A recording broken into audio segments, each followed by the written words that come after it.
Welcome back, Rabbi Dr. Eliezer Brut. It is Erev Shabbos Kodesh Parshas Balak. As we record this, the sun is setting, not yet, very close to setting in Ramat Beit Shemesh, Yerushalayim, Eretz Yisrael. But Rabbi Eliezer Brut is going to get in an exciting episode on Reb Chaim Kanievsky on a special sefer called Kuntres HaZichronos, which Hanhagos, that Reb Chaim Kanievsky personally witnessed and saw with the Chazon Ish, was not allowed to be published until after he passed away. So it was just published after Chaim was nifter, and this is what the focus of today's episode is. We once again thank our anonymous donor who's dedicating this episode in memory of Rav Moshe Chaim ben Yitzchak David. Anything learned should be a schos and an Eloi neshama.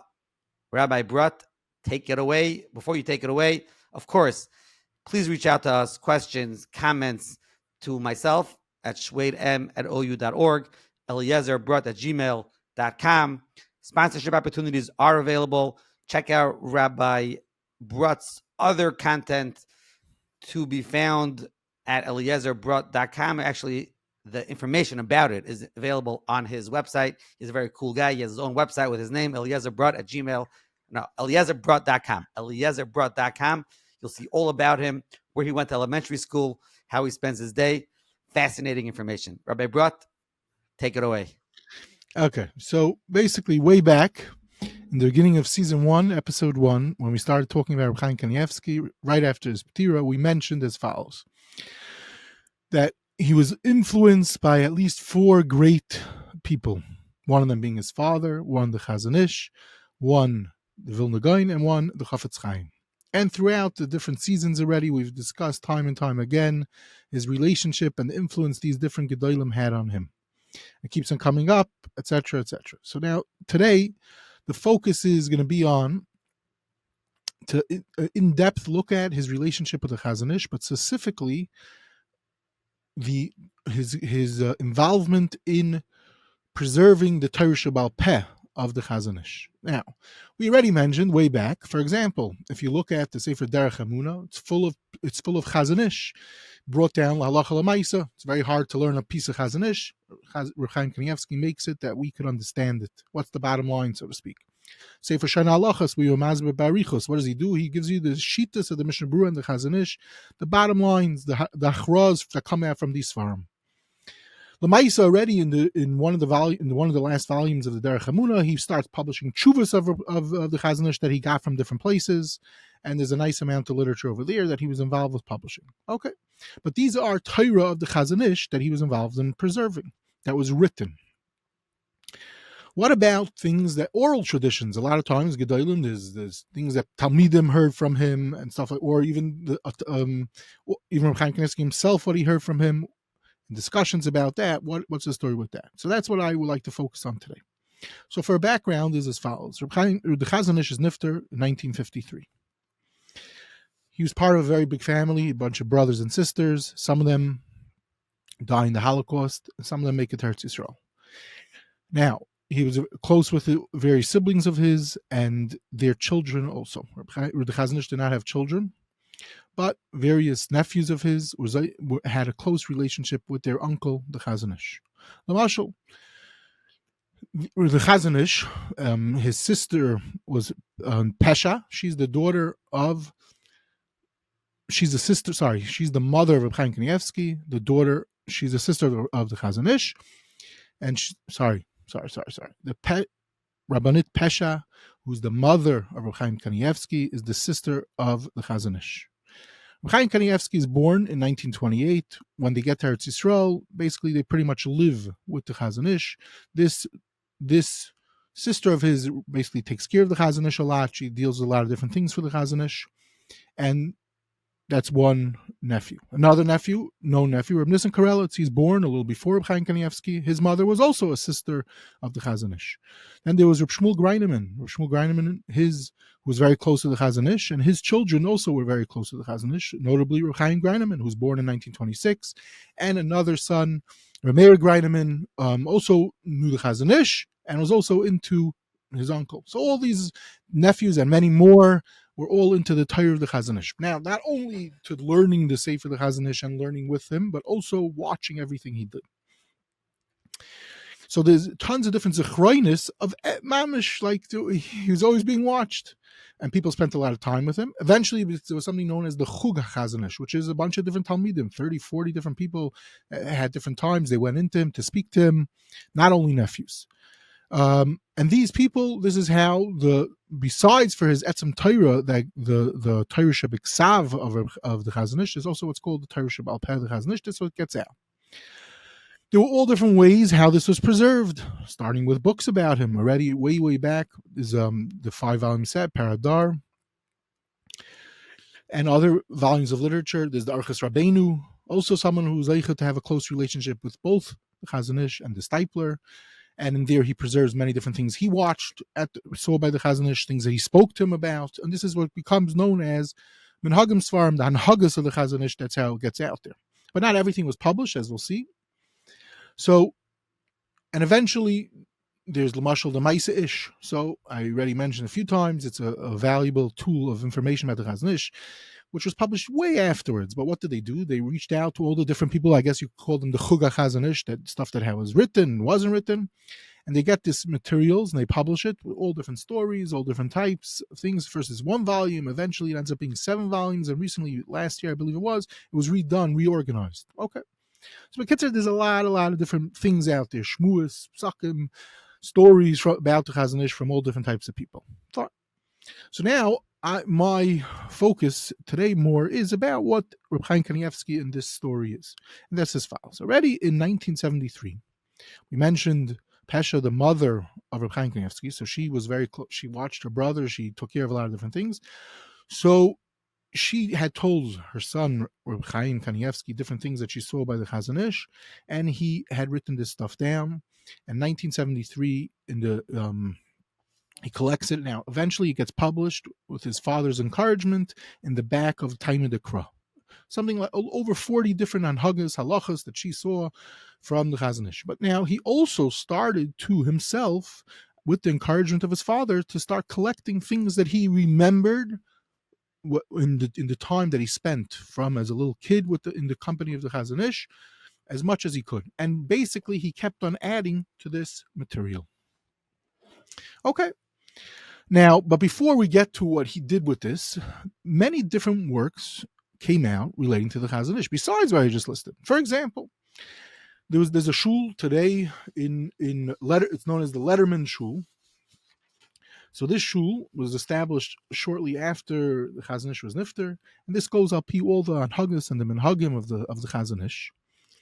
Stipler was there, Davin there, and all different, many different people from the Chug Chazon Ish, they said, including Reb Chaim Kanievsky. So they put out a sefer a while ago of the Minhagim of the shul, mamish, all different things that they knew, that they collected from the various Talmidim, the Messiahs of the Chazon Ish. And they write a whole introduction. Whoever publishes this, this was done by a lot of different people, collecting. In many different cities, they had a luach, which had the basic halachas sometimes, and all different types of hanhagos. Where all this came from, we're going to touch on a little bit. But Lamashal in Eretz Yisrael, very famous, the luachim and hagim of Eretz Yisrael from Rav Tukachinsky, where he was malakit and published in Yerushalayim, what he got from the daily Yerushalayim, the different hanhagos throughout davening, what one's supposed to do. So basically the Lederman Shul, they went ahead and they did this the various Pesakim Pesakim Ha'ira of the Chazon Ish. So before they publish it, what do? They reach out to the Reb Chaim Kanievsky. So says Reb Chaim Kanievsky, he first he gives a haskama. So he doesn't say, what's fascinating is over here, a lot of times Reb Chaim Kanievsky, if he gives us comment to the sefer, you should print it, you shouldn't print it, bracha v'atzlacha, whatever. He never really gives writes madgish more than a sentence or something. Here he's madgish a bunch of lines, and he says as follows: "You did a great job collecting the Minhagim the Chazon Ish, and I went through it, and v'isafti like kama tikunim v'isafis, and I hope it's for Tayelis." Then he says like this: the Chazon Ish had in his talis the luach of Reb Michal Tukachinsky. Fascinating piece of information. Whenever he had a question, he would look in the luach. When he agreed with it, he would say like the luach, but there were times that he didn't. So basically, he says what was done over here was they collected on Hanhagos the Chazon Ish, whatever they could remember, and Reb Chaim Kanievsky throughout this chibur goes ahead and has all different ha'aras from what he collected and heard from the Chazon Ish. So here we have, it's not so much as based on the Chazon Ish's sefer, because many of these halachas Chazon Ish never wrote about, but this is from the oral tradition. So the oral tradition eventually gets preserved in Ksav, comes along, they bring it to Reb Chaim Kanievsky, and he goes and looks at it to make sure and to use from his wealth of knowledge that he had of the Torah Shabbat Peh, the Chazon Ish, to put it down into this work. Okay, so this is one such work. Fine. Eventually, a work, as I mentioned, the Maaseh Ish. So at one point in Maaseh Ish, they have tons of material throughout their volume from Reb Chaim Kanievsky. Great. But not only do they have material when it comes to volume 5, so they got from Reb Chaim Kanievsky a wealth of material, something like 20 pages. Now, what's again significant over here is many times we've mentioned that a lot of the stuff from Reb Chaim Kanievsky is it's a K and a Shaloi. It's very small, short answers. Ayin Gemara.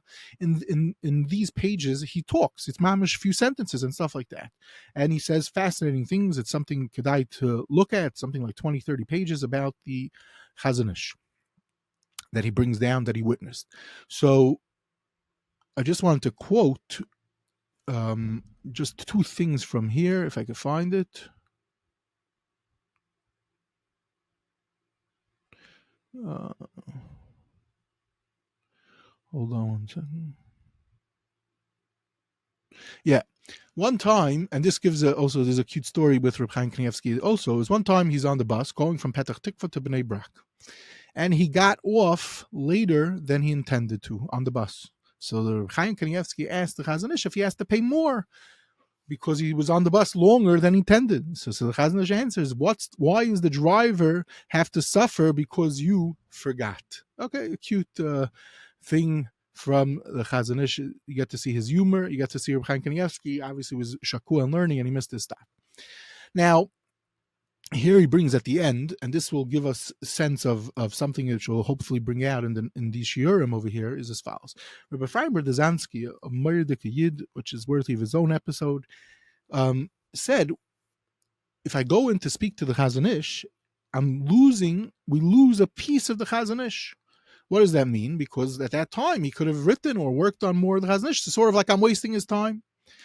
So Reb Chaim Kanievsky brought down something from Kala Rabasi, which we actually spoke a little bit about this, and he brought down that it seems that the Mashkiach of Lomja said that Yeshua held, you don't have to ask everything. So Yeshua is nenash because of that. Implying from this, says Reb Chaim Kanievsky, that if you're able to, you should ask everything. Okay. So these are just like these, this will actually help us later on to understand more. Okay, fine. Another work comes out in 2005. This is called Ala B'Tamar. So what's Ala B'Tamar? They collected from the Torah of the Chazon Ish that Rav Steinman said over or heard over the years. Rav Steinman also was one of the Yidden that was able to get a lot from the Chazon Ish. So they go and publish it. So what do? So they write like this. This is Dvarim Sheshamanu Mimoran Rabbeinu Bala Yelos HaShachar. But im ha'aros v'isafos nechbados me'es Reb Chaim Kanievsky, means say they wanted to get his opinion on the stuff. Now again, so a lot of times, he gives a sefer, he says, yeah, yitachin, kain, light. No, here also, Reb Chaim Kanievsky, Mamlish writes full sentences and some cute things, many different nakudas, like on the different Hanhagos that Rav Steinman saw with his own eyes or heard from reliable places. And here you have again, so we have yet again Reb Chaim Kanievsky going out of his way to help preserve the Torah Shabbat Peh as it's being transcribed to Torah Shabbat Ksav from Rav Steinman. Just to mention 4 cute things from this chibur. So number one is, let me see. Yeah. So this is a common question in Eretz Yisrael. It does not happen too often in Chutz La'aretz. It's just like this: you're davening Shmoneh Esrei, and they get up to you're davening. Either you came late to davening, whatever, and they get up to duchening. So what should you do? Should you stop? Should you continue? Fine. So Steinman brings down that the Chazon Ish said you could stop and wait to hear. You could hear the Birchas Kohanim, and then you continue davening Shmoneh Esrei. Says Reb Chaim Kanievsky, it's true. Nachai. But he says you're not mechuyev. If you want to, you could stop. So there's already a full sentence from Reb Chaim Kanievsky. Then he says that Rabbi Chatzkel Levenstein asked, "What should you do, l'maisa?" So he said, "Do what you want." What does that mean? Do what you want. I'm asking you for achra. So says Reb Chaim Kanievsky. The pshat is it seems it means it's mutter, but you don't have to stop. That's how Chaim Kanievsky says. So here, this is 4 lines from Chaim Kanievsky. Anyway, this is an interesting ha'ara based on Rav Steinman or Chaim Kanievsky. That's very nageya in Eretz Yisrael. Another such interesting thing is like this. This here you get to see Rav Chaim Kanievsky. Basically, is like this. The Chazon Ish would daven mincha as soon as possible. The earliest time he would daven shachris with nates, mincha gedola, arvis vizmana, okefah. Says Rav Chaim Kanievsky, that's true. Then Rav Chaim Kanievsky uncharacteristically says, he writes in Ha'ar the following story. There was once a Rebbe that he was sitting next to me, I guess talking to him and learning, and it came time for mincha. So Rav Chaim Kanievsky said, I have to go downstairs. So the Rebbe said, what do you mean? You don't have a bitachon? You're gonna die or something? What are you so worried that you're rushing to daven mincha? Hasidim, they don't daven right away. So and the Rebbe said, we have a tachan that we're going to live till the end of the day, so we could daven the Seif Hazman. That's what this Rebbe told the Reb Chaim Kanievsky. So Reb Chaim Kanievsky records this over here by Rav Steinman. Okay. Another thing another cute, not cute, but something that's going to be relevant now is what about learning on Tisha B'Av? So we know, everyone talks about can you learn, what could you learn, all these diyunim. So Rav Steinman brings down, Lulmai b'Tisha B'Av b'dvar ma'mutar, even mutter gam be'iyun kedarka kol hashana. This is a mayurdika diyun, which it's not always clear what people say. The Chazon Ish held you could learn be'iyun. They even say that, and this is what over here, Reb Chaim Kanievsky adds, this is true. And he says that the Stipler, so Chaim Kanievsky adds this, the Stipler told him, the Chazon Ish says, if you can't learn Iyun, that's not called learning. So it's pashut that's the halacha. So if it says that you can learn on Tisha B'Av, the Yanam of Tisha B'Av, it's pashut that it means learning Iyun. Okay, this is a ganze diyun in Hilchas Tisha B'Av halacha l'mais. Okay, one other, just 2 other quick things from this sefer. We spoke about in the last episode, Archas Rabbeinu, Reb Chaim Kanievsky's famous shita, if you're supposed to hit children, not a little bit, a lot, whatever. Okay. So he brings down, Rav Steinman said in a shir, it seems someone hit a child, stam a child that was running around. So the Chazon Ish said to him, who gave you permission? Only the father or the Rebbe has permission to hit the child. Says Reb Chaim Kanievsky, here you get to see something else. He says, Pam, kishayisi yeled, ayinu yacha b'tzvas. We were in Tzvas with the Chazon Ish. Nasanli maka, Chazon Ish smacked him. Abba loya yasham. And he says, Ulai hu hayanechshu k'may rabbi, maybe he was his rabbi. Anyway, the point is, he got a smack from the Chazon Ish. And that fits over here. Okay. So these are some of the many different things that one gets to see in this, there's other materials about hitting from Rav Steinman. But anyway, the point is that you get to see an interesting him as a person who went out of his way to help preserve the oral Torahs as it was being transcribed over the Tkufa. One last Maramakam from this sefer with Rav Steinman. So there's a famous thing with the Gra about eating grapes on Rosh Hashanah. So the Gra said that one should not eat grapes on Rosh Hashanah, and it says Hatam al Pisoid. This is brought down. This is brought down in the Maaseh Rav. Said the Chazon Ish. This is what Steinman says over. The Gra says not to eat it. It's Pashtus Pshat is because there was no grapes in him, so therefore he didn't eat it. Okay. Adds Rav Chaim Kanievsky, I heard it in a different way, that the Chazon Ish said it with the Torah is a joke, but the Chusa, the side of the Gra is because there was no grapes near him, that's why. But it wasn't that there's Alpi Kabbalah not to eat grapes. Okay, this is again, you're seeing the humor of these Gedolim coming out from as outwork. So here again, bottom line is we have Reb Chaim Kanievsky being very involved with and writing dozens of ha'aros, involved in preserving the oral traditions of the Chazon Ish. Go further, and that is another fascinating sefer. In 2002, I believe it was, came out a sefer called Ginzei Shari Tzion.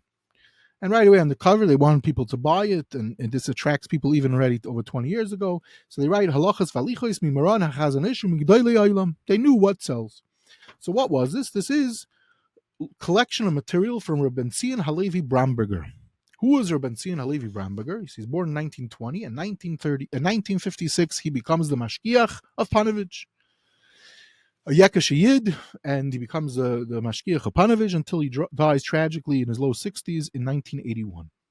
He also was zeicha to have a very close relationship with the Chazon Ish, both oral and b'ksav.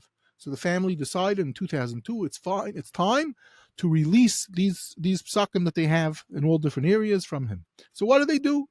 So they go to Reb Chaim Kanievsky, and they get Reb Chaim Kanievsky to go over it, and he's very excited about it, and he writes ha'aris on every one of these Pesakim. He mamish writes ha'aris. Mamish, what's the makar for it, etc., etc. And just to quote one of the Pesakim, but there's a lot of interesting things over here.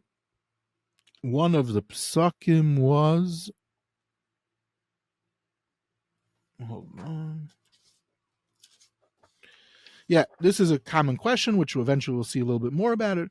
Women, do they have to daven all three tefillis? Said the Chazon Ish, yes. If they have children, maybe they have a p'tur, just like chaylim u'mishamsheim. But nashim tzidkaniyos, meitzis le'en tamid zman l'tefillah. They always find time to daven. This is what the Chazon Ish said. We'll see more about this later on. Now, interestingly enough, this chibur, Ginzei Sharitzi, and these Hanhagos that were Bramberger, that he got these Pesakim, Chaim Kanievsky held them a lot. So not only does he write ha'aris over there, but eventually in the chibur, that's the main focus of today, the Kuntres HaZichronos, he ends up incorporating most of those Pesakim into the Sefer. Okay, and now one last chibur for this, until then we get to the main focus, and that is like this.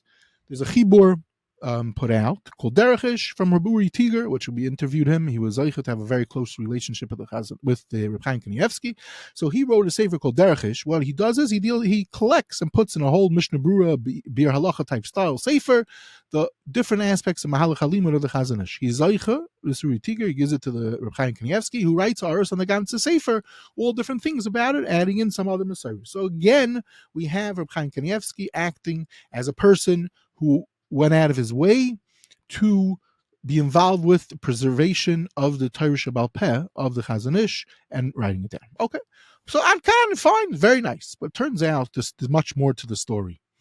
A sefer came out while Chaim Kanievsky was alive, which we've quoted dozens of times already. It's called a Svarim, which is an in-depth work from one of his family members about all the Svarim of Chaim Kanievsky. Reading the sefer, I come across something that I heard from other sources. The Chaim Kanievsky wrote something called Kuntres HaZichronos. What's Kuntres HaZichronos? So if you open up, it's supposed to be the Hanhagos that he wrote down, that he heard from the Chazon Ish, or that he got from reliable sources. So I right away is like, what? Chaim Kanievsky has a sefer, I must see it. It's not published. And this is really a start, was started from the chibur in the back of the Timer L'Kra, which we mentioned earlier. Now, he did not want to publish it. Now, the question is, why not? We'll throw out there a hesber also shortly. Now, in the back of the Sefer Hasvarim, they have fascinating things. They have pictures of all different Svarim of Chaim Kanievsky, and they even have pictures of the manuscripts of some pages of each Sefer. And they have over there Kuntres HaZichronos. They have a page which has in 13 different Hanhagos a clear picture of Hanhagos of the Chazon Ish. And then and not only that, they have a photocopy of another page. It seems it was typed up. So you could see on one hand, one page of the handwritten ksav of Reb Chaim Kanievsky. On the other hand, they eventually typed it up. So I'm going crazy. Why don't they publish this? It seems he was mocked, but he didn't want it published. Later on, I find through looking that different places they published it. Certain people saw it. It turns out that very close people to him were zeicha to see. He, in the course of conversation, I think Uri Tieger also was zeicha, at least at one time. He was zeicha to see stuff. One time he asked him a question, Reb Chaim Kanievsky went and they took out this chibur. It was in a special place. They looked it up. Fine. Now, while Reb Chaim Kanievsky was alive, at one point, it comes out a sefer called Igrei Suksavim Derech Emunah, which we've quoted in the past. So, in the back of this sefer, I know in volume 1, I noticed there's a chibur called Hayraz Hanhagos Mimarana Chazon Ish. It's 45 chapters, and there's parentheses, a lot of different things, and it's basically a lot of halachas stuff from the Chazon Ish. So right away, I'm wondering, what is this? Okay, but I don't have an answer, and they don't give you. This is printed in the lifetime of Rav Chaim Kanievsky, and they don't give you exactly what's the story. What is this sefer? Fine, I was very curious. Okay, sometime last year before Purim, all of a sudden I get an email. Kuntres HaZichronos came out. Now, before I had tried to check into it, and I found out that there was possible that there was some type of machlokes, and some family members decided not to publish the chibur. Some family members said yes to publish it, and some said not to. I was like, oh man, this beautiful special chibur, I guarantee you it's special. And now, after all that, it's not going to come out. Turns out, Rav Chaim Kanievsky said specifically yes to publish it, but specifically after he dies. Okay, turns out that whoever it was, they won, and it gets published right before around Purim time last year. Right away that night, I'm waiting till the morning to automatically call the guy who has it, and make sure to call him. Probably one of the first people to call him. Order a bunch of copies. I can't wait till I get it. I open it up, and mamish, it was taka, a special thing. You open up the sefer right away in the shar. They printed the ksav yad of Rav Chaim Kanievsky. It says, Kuntres HaZichronos, Rashamti L'Zikaron, Dvarim Sheshamati Mipim Marana Chazon Ish Zal, Uma Shehidu Anoshim Nemonim Mishmai. And what reliable people said in his name. Okay, so now it's called Kuntres HaZichronos. Now, there could be, before we get into what Chaim Kanievsky says, it's two simple nukudas with Zichronos. Number one is it's based on Zichronos of different people from Chaim Kanievsky and others. So that's Pasha Pshan, the name. Lamaisa, there's also throughout the generations, people, many, especially Sephardic, but we'll see others, they had notebooks of information, and they collected, and they used to call it Zichronos. And through the generations, some of these chiburim were published. And really, they're like notepads. Let's say he was learning Punk Baba Bastra, so you write down Ha'ara, whichever gadol, and then he would write down the next day he had Halacha Shaila, and it could be all. The next day he was learning the pasuk in Chumash Shtikol Torah, and they were called Zichronos, and these Svar, many of them got published. The Chida, for example, he would write down everything that he had, and eventually he would put it into organizing into different places. But sometimes he didn't get to doing it, so they would publish it, and you're reading a piece. You could get a piece in Gemara, a Halacha Shtikol, a Chumash Shtikol, a Kabbalah Shtikol, because all that could reflect what's going on today. So this was a common thing, the Zichronos, or the different things that he jotted down. Okay, anyway, Lamaisa, so Chaim Kanievsky, we're Zeicha, I said, to get this work. As I said, I started looking at it, and I was like, wow. So what it is it has 52 Pesakim, goes through all different aspects through the year, including the Yom Tovim, and then it has a lot of Yeridei aspects, and some Zraim aspects, and then it has some Inyanim Shainim. Now, obviously, I am not planning on spending 25 episodes to go through the hundreds and thousands of Pesakim that are brought down over here and talk about them and the Chedushim and different things that's beyond the scope of over here. But first, what I would like to do is to give a little bit background. First, I'm going to talk about what Chaim Kanievsky says about this Chibur, and then to give a little bit background about this whole type of thing, what's going on over here, and then to focus on some very few pieces that are just beautiful. And as I said, you could go and buy it. It should be available in a local farm store, and it's unbelievable what's going on in the Sefer, the different things of the Chazon Ish. Some of the things are known from other places, as we'll see, but not everything is. Okay, so now first, Rav Chaim Kanievsky, as I said in many of the episodes already, Rav Chaim Kanievsky himself always was makpid. Usually he gives a Hagdama. What is it that I'm doing? So in 1973, when he begins doing this work, which is a long time after the Chazon Ish's Nifter, he says, I saw, it's about time I collect the dinim and Hanhagos that I saw and heard from the Chazon Ish. Some things I wrote it right away. I heard from others that I trust. Okay. Now, he brings down the Gemara, by Vusta Gemara, that people are very fond of quoting whenever this is mentioned. Ein lemidim halacha mipi hamaisa.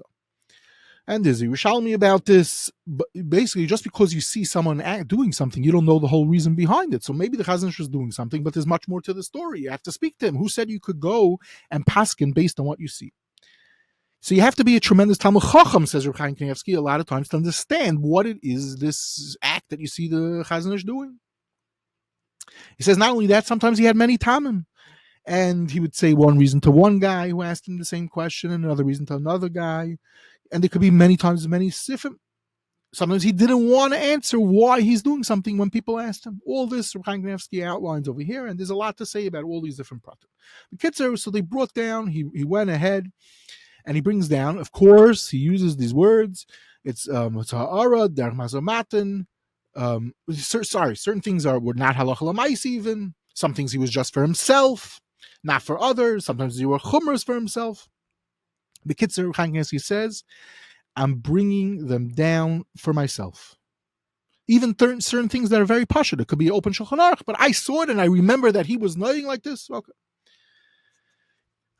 Now, at one point, he refers, in this introduction, he refers to a chibur. He says, Imre Yosher Shel Reish Mem Gimel, V'Sefer Dinim V'Hanhagos, that he got material from this work. And I bring it down.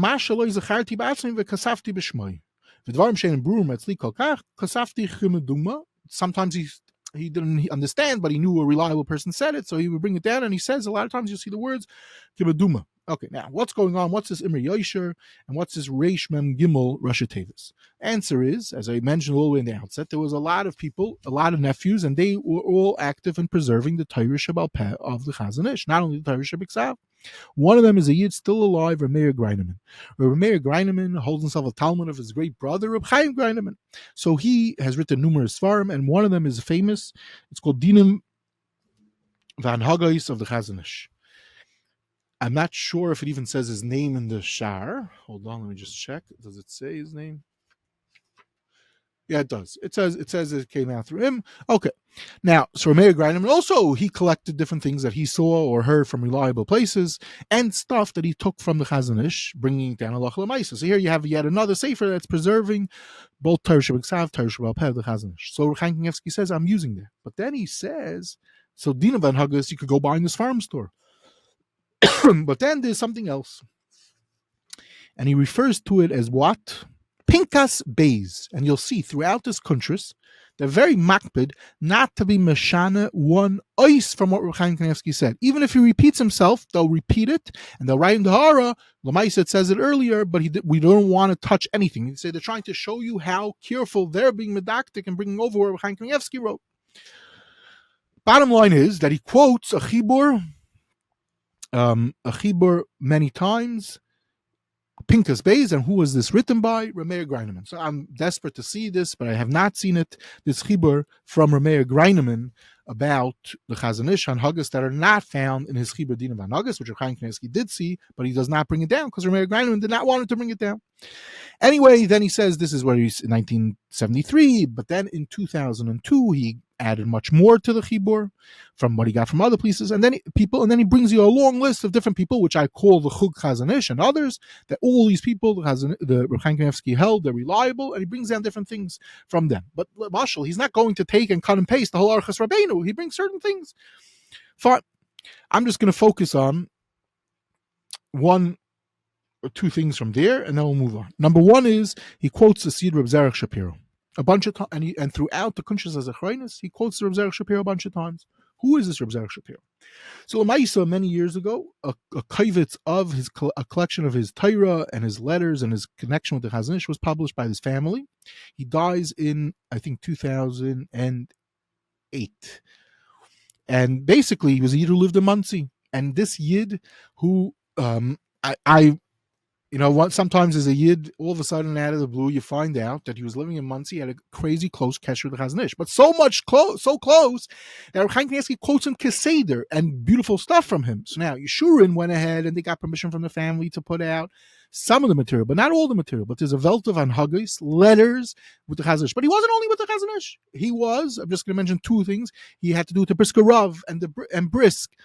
And now he learned in Chevron. Now he learned in shivas in Europe, such as by Rav Shimon Shkapsi Shiva and others. He learned by his brother, was a Talmud of the Chafetz Chaim. He was a Yid Zeicha, and it seems the Chazon Ish loved him. And he had a kesher with him. As I said, he wrote him letters, but also he had many different Pesakim. So finally, only now, recent years, that the family published it. And it's interesting, the whole sefer, whatever it is, they never really made a big deal about it. So here you could dig up someone living in America, had a close kesher with the Chazon Ish. He also had a close kesher with Reb Chaim Greineman. Bottom line is I saw a quote in the work over here that Rameir Greineman, also we just quoted about him, said that he got the Olam and Chevron possibly into the Chazon Ish. We say, how does it happen? Bnei Brak Yerushalayim. So this Yid was the person who got it into him. So L'mashal, this is a sefer that the materials, so it happens like this. The family, when they wanted to publish it, they gave it to Reb Chaim Kanievsky. Reb Chaim Kanievsky wrote Aris on it. Again, what I'm saying, he's out there to preserve the oral Torah Sheba'al Peh of the Chazon Ish, and then it gets published, and eventually, but L'maisa, he had it from Shapiro, and he puts it. It's also included in the Kuntres HaZichronos. Okay, so Bekitzer, we could darshan about each one of the names and all the different chashuva people. Some people heard of them, some people less. Master Gedalia Nado, which we will speak about. There's a bunch of things in here from him. Okay, so bottom line is he's collecting from all different places. Now, I would like to focus on two other pratim, because as it's getting too close to Shabbos, and that's like this. It's not stam that he just quotes you on Hanhagos, that the Chazon Ish did kach v'kach. Okay, big deal. No, he brings, Reb Chaim writes tons and tons of ha'aras from different mekayris, Rishayim, Gemaras, small ha'aras, being Meir, what if it's against the Gemara, it's against the Mishnah Berurah, sometimes the Chazon Ish is arguing with the Mishnah Berurah. You get to see the Chazon Ish is very into the Gra, but sometimes he doesn't go with the Gra. And both Reb Chaim Kanievsky will be Metzayin that this is like the Gra, this is not like the Gra. We see again Reb Chaim Kanievsky with his tremendous vikiyas, and it's worth to see Svarim that you wouldn't even think Reb Chaim Kanievsky was a baki in. He quotes them over here. He's very well aware. But the point is, he's being done in the ha'aras, which is a very important nakuda in this thing. Now, the question is, why doesn't Reb Chaim Kanievsky want to publish this? That's a question that's very interesting. So my hashara is that Reb Chaim Kanievsky realized that this would end up becoming the chibur of the oral Pesakim of the Chazon Ish. This will become the chibur. And as we said, the whole time Reb Chaim Kanievsky is writing Shalom Allah Cholamayisi, he's not a Pesach, he's not a Pesach. He doesn't want this to happen. Now, on one hand, he knows that that's probably going to happen after he dies, but at least he doesn't want to see it with his own eyes. This is what's going to end up happening, which I'm sure over time, this is what's going to happen. Now, another fascinating thing is when the family publishes it, they put in beautiful ha'aris on the whole sefer. So it's mamash a sefer, incredible sefer for people that are interested to know in our Chaim and Yeridea, many, many different Pesakim in Hanhagos of the Chazon Ish and Halacha, Hilchos Shabbos. It's very, very organized, and there's fascinating things. As I said, we're going to mention some of them. Now, as time is short, I'm going to say one nakuda in this, and then that's how we'll conclude. And Amir Tzashem, in the next episode, we'll finish up with this story. And that is as follows. What's going on over here is really the question. He's being preserving the Torah Sheba'al Peh of the Chazon Ish. Was this ever done before? So, just to mention,